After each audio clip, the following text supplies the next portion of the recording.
Oi, pessoal. A gente vai começar agora um dos principais dos capítulos, né? O capítulo 9 e o capítulo 10, eu acho que são a razão para que a gente estuda tudo que a gente viu antes na disciplina, microestrutura, aquela parte de química, para entender como funciona o comportamento de metais em liga. Então a gente vai ver nesse capítulo 9, o diagrama de fase. Então, primeiro a gente vai relembrar conceitos de mistura, de fases. Depois a gente vai ver como que é o diagrama. Relembrar, eu tenho certeza que vocês já viram esse diagrama de fase para uma substância pura, por exemplo, para um componente. Depois a gente vai para o diagrama de fases binários. Então a gente vai ver diagrama de fase para misturas. E o que a gente faz em materiais é justamente misturar metais para conseguir propriedades melhores. A gente viu no capítulo passado que ao fazer uma solução sólida a gente conseguia aumentar, dependendo, né, qual a solução sólida correta, aumentar as propriedades mecânicas como resistência e dureza de um material. Certo? Então depois a gente vai ver os diagramas de fase. Lembra que a gente está estudando aqui metais, né? Principalmente. Então a gente vai ver os diagramas de fase binários, misturando dois metais que se misturam em qualquer proporção. E depois a gente vai partir para o diagrama de fases para os comportamentos bem específicos, né, bem mais clássicos para o aço, que é ferro e carbono, da liga do ferro-carbono, que é a última parte do capítulo. E aí vocês vão ver que tem um comportamento todo, né, detalhado, tem diversos tipos de microcomponentes, de fases, que tratamentos térmicos a gente pode utilizar para conseguir a fase que a gente deseja, né? E aí depois o capítulo 10 vai ser o último capítulo que a gente vai ver nessa disciplina. Então, logo depois que acabar o capítulo 10, o resto vocês vão ver na Materiais de Construção Mecânica 2. Então só faltam dois capítulos, o 9 e o 10. Certo? Ok. Então, aqui a primeira imagem que o livro apresenta, né, é uma imagem de um diagrama de fases para uma substância pura, no caso a água. Quem faz termodinâmica já viu esse diagrama aqui. Esse diagrama é um diagrama de pressão por... Opa, perdão. Apertei demais aqui. É um diagrama de pressão por temperatura. E aí eu fiz... quem viu termodinâmica comigo mesmo, né, viu que eu fiz um diagrama de temperatura por tempo, e a gente tinha aqueles patamares de temperatura, né? Então aqui era a fusão, aqui era a vaporização. Né? Se a gente tinha aqui 0 graus Celsius, né, aqui é tempo e aqui temperatura. Lembra, a gente viu esse diagrama aí.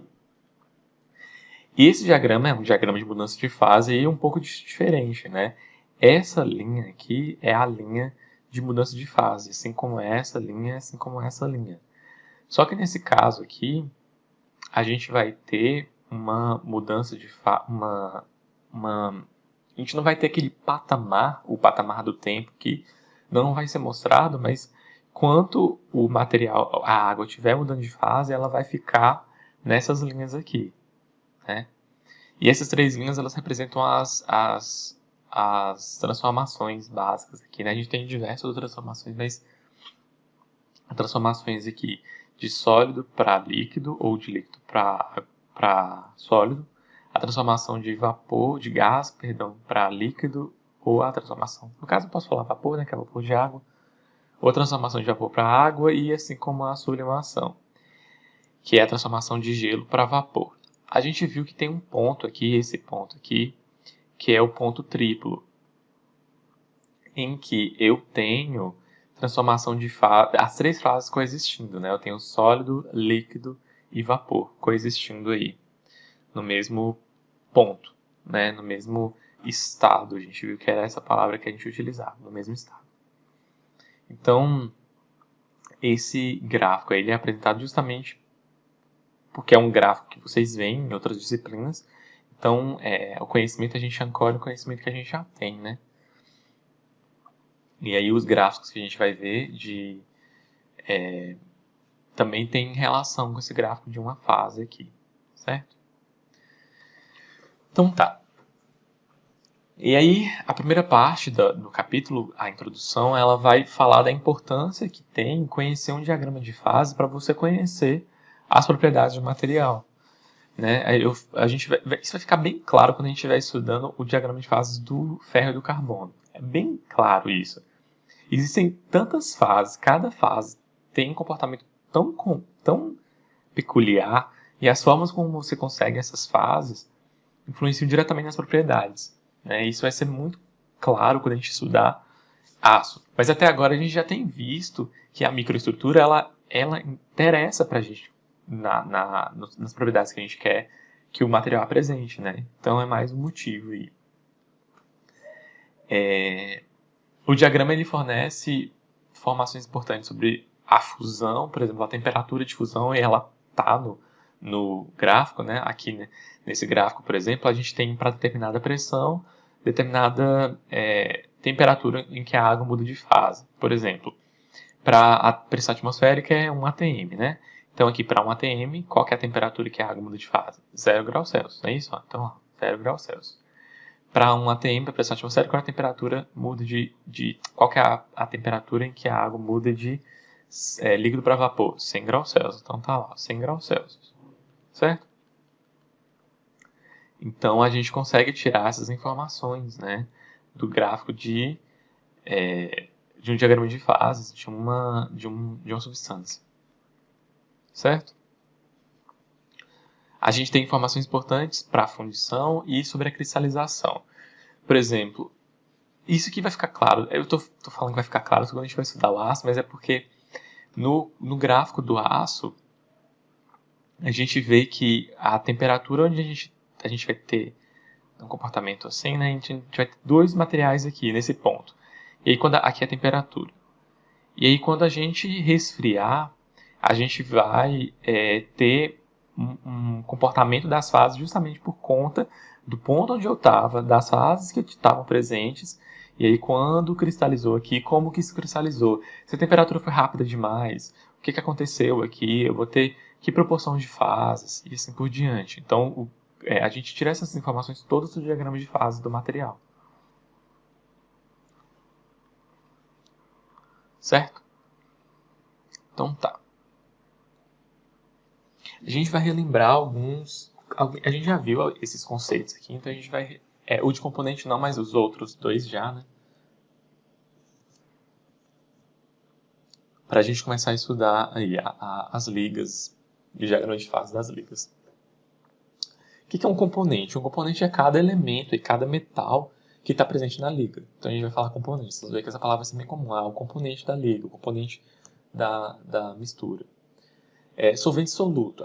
Quando a gente falou de defeitos, defeitos intersticiais, a gente falou de solvente soluto. Então, o solvente é como se fosse a matriz, é o componente que está em maior porcentagem. E o soluto é o componente que dissolve na matriz, que está em menor quantidade. E a solução sólida é justamente essa mistura entre o solvente e o soluto, né? Essa mistura de átomos e que a gente pode ter os defeitos, né, substitucional ou intersticial na rede cristalina. Certo? O que é limite? Limite de solubilidade é um conceito que vocês viram em química. E a gente vai emprestar esse conceito aqui para a gente. O que é limite de solubilidade? Limite de solubilidade é a máxima quantidade de soluto que você pode colocar no solvente, que o solvente vai conseguir suportar, vamos dizer assim, dessa forma. Então é essa concentração máxima. Se eu continuar adicionando soluto além do limite de solubilidade, além desse ponto de concentração máxima, eu vou ter uma formação de uma outra fase, de um outro composto sólido, ou de uma outra solução. Eu posso ter precipitação, posso ter diversos, cada material aqui vai se comportar de uma forma, né?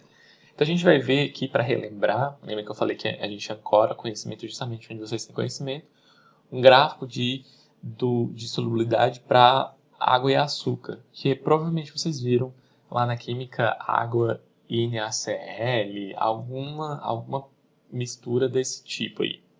Então a gente vai ter aqui, ó, como é que funciona esse gráfico. Nesse eixo vertical a gente vai ter temperatura. Então a gente está lá, a gente está na pressão ambiente, né? Nesses gráficos a gente mantém as variáveis fixas e movimenta só as do gráfico, né? Então na pressão ambiente a água congela a zero, né? Funde a zero e vaporiza a 100, certo? Então aí são os limites do nosso gráfico. A gente vai ter duas composições. Então, nesse lado esquerdo aqui, a gente vai ter 100% de água. E no lado direito, a gente vai ter 100% de açúcar. Nesse gráfico, aqui por enquanto, a gente vai ter o eixo vertical. Esse vai ser o típico gráfico que a gente vai ver, né? Em que em um dos eixos eu tenho 100% de um componente, 100% de água. E no outro lado do eixo a gente vai ter 100% do outro componente. No caso do soluto, aí, que é o açúcar. No caso aqui, vira o contrário, né? Como que funciona? Então, por exemplo, a 0 graus Celsius, a água, né, no limite, na temperatura que ela funde. Qual que é o máximo de componente, qual que é o máximo de açúcar em porcentagem de peso, que é o meu eixo horizontal, qual que é o máximo porcentagem em peso que eu posso ter de açúcar? 60 e poucos por cento de açúcar. Então eu consigo, se eu tiver 60 gramas de água e 60 gramas de açúcar e 40 gramas de água, eu vou conseguir dissolver os meus 60 gramas de açúcar nos 40 gramas de água. Esse é o limite de solubilidade do açúcar na água nessa temperatura. À medida que eu aumento a temperatura, eu vou conseguir colocar mais açúcar. Então, a 100 graus Celsius, eu vou dissolver 80 gramas de açúcar em 20 gramas de água. Se eu continuar adicionando açúcar, o que acontece? A gente sabe disso da nossa vida cotidiana. E o que acontece se você coloca mais açúcar do que a água comporta? O açúcar vai precipitar, ele vai ficar no fundo. Então, eu tenho o que eu falei no slide passado, eu tenho a formação de uma outra fase aí, que é o açúcar sólido. Então, eu vou ter duas fases. Eu vou ter a água e açúcar, e vou ter que é a minha mistura, e vou ter açúcar depositado no fundo. Então, eu vou ter duas fases. Certo? Já adiantei aí o conceito de fases. Ok. As concentrações, percebam que eu falei assim, né? Se eu tenho 80 de açúcar, eu vou ter 20 de água. Numa solução, quando eu tenho uma solução homogênea. Se eu tenho 60 de açúcar, eu tenho 40 de água, que é a 0 graus Celsius. Se eu tiver, por exemplo, aqui, ó, nesse ponto, a 60 graus Celsius, eu vou ter 40 de açúcar e 60 de água. Percebam que as porcentagens somadas vão dar 100%. Então, para eu ter a concentração, se eu tiver a soma das concentrações parciais, eu vou ter a concentração, a totalidade dos componentes, que é 100%. Certo? A solubilidade, ela depende da temperatura. E, geralmente, aqui, o comportamento padrão é esse comportamento que a água e o açúcar tem, né? Que é, à medida que aumenta a temperatura, a solubilidade aumenta, o limite de solubilidade aumenta. Mas tem alguns compostos em que esse limite de solubilidade pode cair. Por exemplo, sulfato de cálcio, que a gente conhece como anidrita, popularmente, o nome vulgar. Popularmente não, o nome vulgar. O limite de solubilidade diminui com a temperatura. Certo? Eu já adiantei um pouco do conceito de fase, né? Então a gente vai estruturar aqui o que é fase. Então, uma fase é uma das partes daquela mistura. Se eu tiver uma mistura e ela tiver duas fases, cada fase é a parte que eu consigo distinguir visualmente, fisicamente, quimicamente. Né? É o que eu consigo distinguir aí. Então, por exemplo, eu coloquei essa foto de um copo com água e gelo.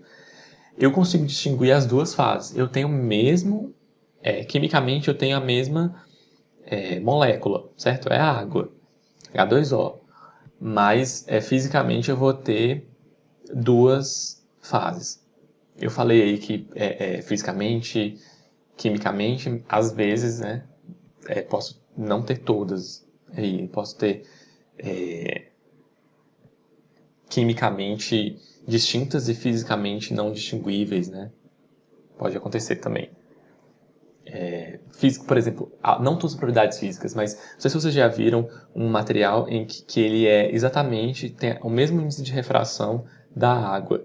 E aí quando você coloca esse material dentro da água, você não consegue distinguir esse material dentro da água. Então, é uma propriedade física que você não consegue distinguir, mas ele vai ter química diferente e tudo diferente. Então, a ideia é que você consegue distinguir, e algumas propriedades vão ser distintas. Certo? Todo material puro, ele é uma fase. Então, se eu tiver água líquida, ela vai ser uma fase. Uma solução perfeita, né, uma solução homogênea, ela também é uma fase. Então, eu lembro que eu posso ter 3 tipos de solução, né, sólida, líquida ou gasosa. E aí, quando eu tenho água e açúcar misturados em uma solução, eu vou ter uma fase só. Se eu tiver açúcar em excesso, eu vou ter a segunda fase, que é o açúcar sólido no fundo do copo aí, né?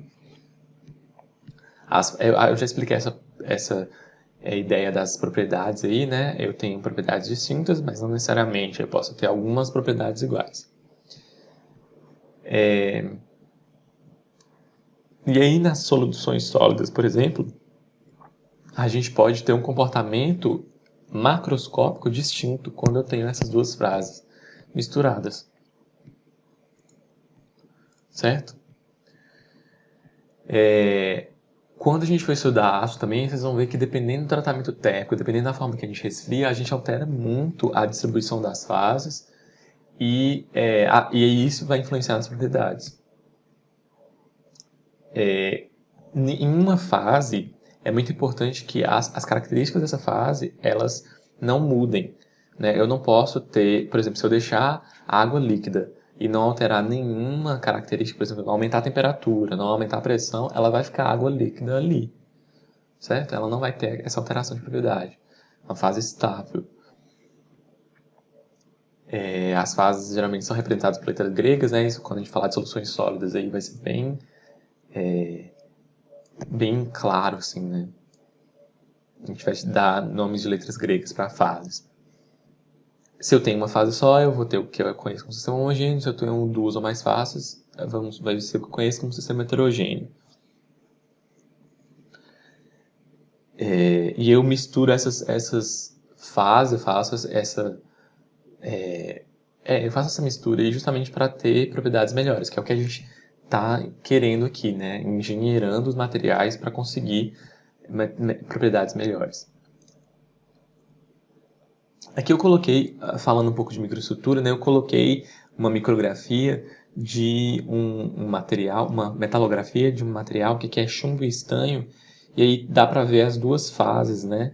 O chumbo e o estanho misturados dessa forma que eles vão ter, o material vai apresentar uma propriedade macroscópica. Mas quando a gente faz a micrografia aqui, dá para a gente perceber as fases completamente, né? Parece até uma zebra aí, em que a gente vai, uma pele de zebra, né? Que a gente tem as duas fases aí bem distintas. A gente vai ver o que são cada uma dessas fases, né? A gente tem aqui uma composição eutética, né? Só adiantando esse nome, a gente vai ver o que significa isso. Cada proporção disso, como essas frases estão distribuídas, tudo isso influencia. Eu falei já de equilíbrio de fases, né? Então, uma fase que se as fases estão em equilíbrio, essas propriedades elas não vão alterar com o tempo. Isso é muito importante. A gente consegue emprestar um conceito à termodinâmica que é o conceito de energia livre. O que quer dizer um material estar em equilíbrio? É o estado em que ele tem menor energia livre. Na natureza, a natureza ela tende a minimizar a energia de um estado, né? Então, por exemplo, você fez uma mudança de estado de um material, você aumentou a temperatura e aumentou a pressão. A natureza ela tende a minimizar a energia livre para ter o composto mais estável possível. Eu falei um pouco disso quando a gente estava falando de raio atômico. Eu mostrei para vocês um gráfico em que a gente tinha a menor energia, e era justamente o raio atômico, né? Era o estado mínimo energético. Era um vale de energia ali, em um equilíbrio estável, né?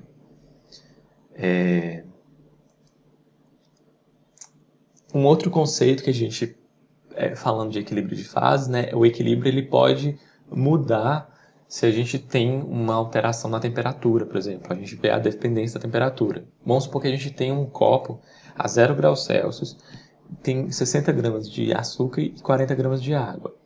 Vão ter duas fases, certo? Porque 60 gramas de açúcar, 80 gramas de açúcar. Se eu tiver 80 gramas de açúcar e 20 gramas de água. Vão ter duas fases. Uma parte vai estar misturada, vai ser uma solução água e açúcar, e outra parte vai estar decantada.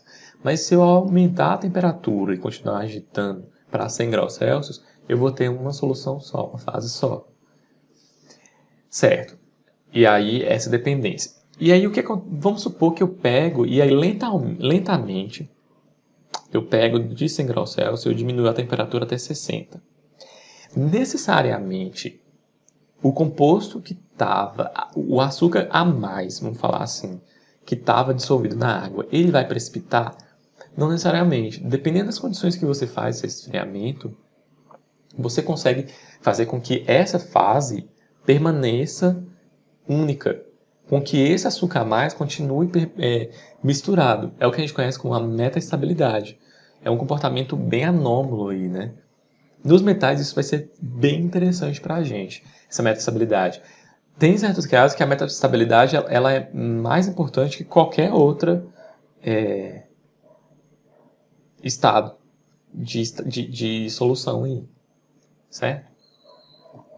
Agora a gente vai começar a falar dos diagramas de fase propriamente ditos.